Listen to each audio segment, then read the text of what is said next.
नमस्कार दोस्तों, चलिए आज जानते हैं 10 मिनट में 25 बड़ी खबरें। उससे पहले आप हमारे वीडियोज को लाइक नहीं किए होंगे तो लाइक करेंगे और सब्सक्राइब करेंगे और बेल आइकन को भी प्रेस कर लेंगे। चलिए बड़ी खबर की ओर। प्रधानमंत्री नरेंद्र मोदी जी ने शनिवार को केरल के वायनाड जिले से भूस्खलन से तबाह हुए इलाकों का दौरा किया। चूरमाला क्षेत्र में पहुंचे पीएम मोदी ने एक राहत शिविर का भी दौरा किया, जिसमें बड़े पैमाने पर भूस्खलन में विस्थापित हुए कई लोग रहते हैं। यहां प्रधानमंत्री ने रेस्क्यू किए गए लोगों से बातचीत भी की, जिनमें 2 बच्चे भी शामिल हैं, जिन्होंने इस हादसे में अपने प्रियजनों को खो दिया था।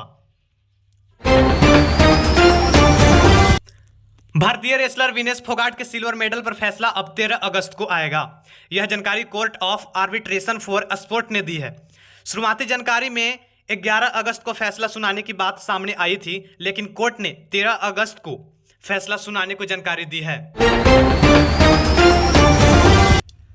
कोलकाता के सरकारी अस्पताल की महिला डॉक्टर को रेप के बाद हत्या कर दी गई है।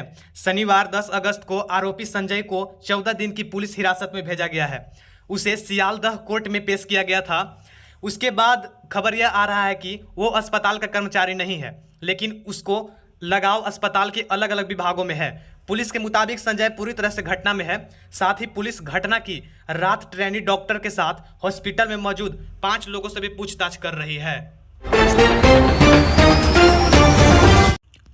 जम्मू कश्मीर के अनंतनाग में शनिवार सुरक्षा बल और आतंकियों के बीच मुठभेड़ में 2 जवान शहीद हो गए हैं।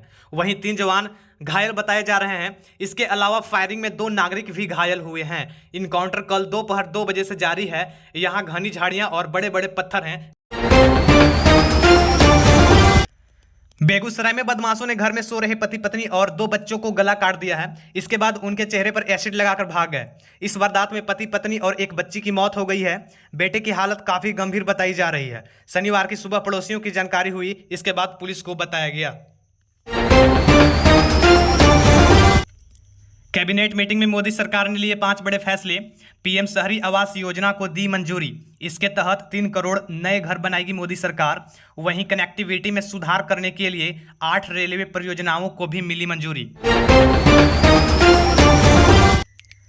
अनुसूचित जनजाति और जाति ST/SC के आरक्षण में क्रीमी लेयर लागू नहीं किया जाएगा।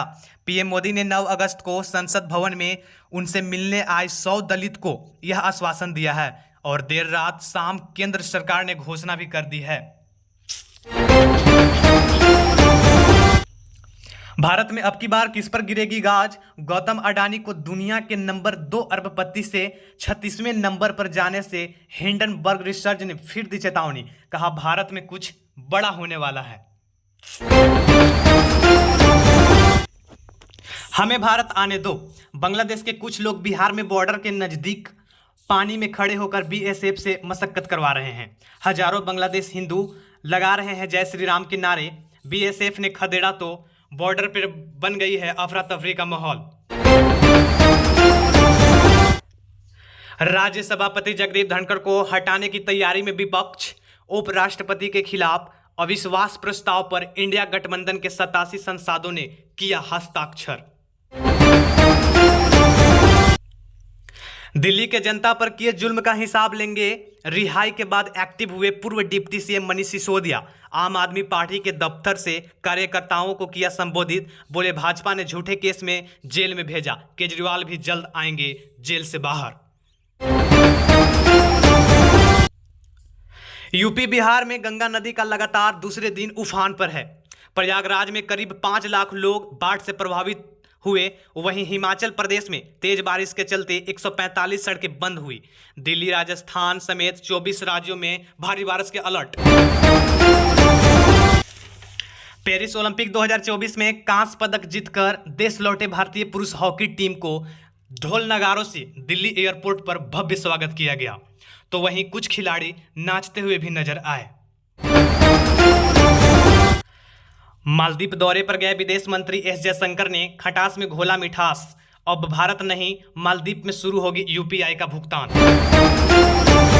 पेरिस ओलंपिक 2024 में जैवलिन थ्रो में सिल्वर मेडल जीतने वाले भारत के जैवलिन स्टार नीरज चोपड़ा से प्रधानमंत्री नरेंद्र मोदी ने बात की। पीएम मोदी ने नीरज चोपड़ा को जीत की बधाई दी। इस दौरान नीरज चोपड़ा से पीएम मोदी ने कहा कि आप मन से गोल्ड निकाल दीजिए, आप स्वयं गोल्ड हो। भारत के गुजरात राज्य में कांग्रेस के न्याय यात्रा का हुआ आगाज। मोरवी से हुई शुरुआत। 300 किलोमीटर तक चलेगी यात्रा। राजधानी गांधीनगर में होगा यात्रा का समापन। कांग्रेस के बड़े बड़े दिग्गज इस यात्रा में होंगे शामिल। राज्यसभा में जया बच्चन पर भड़के जगदीप धनखड़। जया बच्चन के बयान पर भड़क गया जगदीप धनखड़। जया बच्चन ने कहा, मैं कलाकार हूं, आपकी टोन समझती हूं। धनखड़ ने भड़कते हुए कहा, बर्दाश्त नहीं करूंगा। राज्यसभा में हंगामे के बीच विपक्षी सांसदों ने किया वॉकआउट। सुप्रीम कोर्ट 9 अगस्त को नीट पीजी परीक्षा 2024 को स्थगित करने से इनकार कर दिया है। यह फैसला सीजेआई ने दिया है। बेंच नीट पीजी 2024 परीक्षा को स्थगित करने की मांग वाली याचिका पर सुनवाई करते हुए अपना फैसला सुना दिया है। मुख्य न्यायाधीश DY चंद्रचूड़ और न्यायमूर्ति JB वाला, पारदीवाला और मनोज मिश्रा की पीठ पर इस मामले पर सुनवाई की गई है।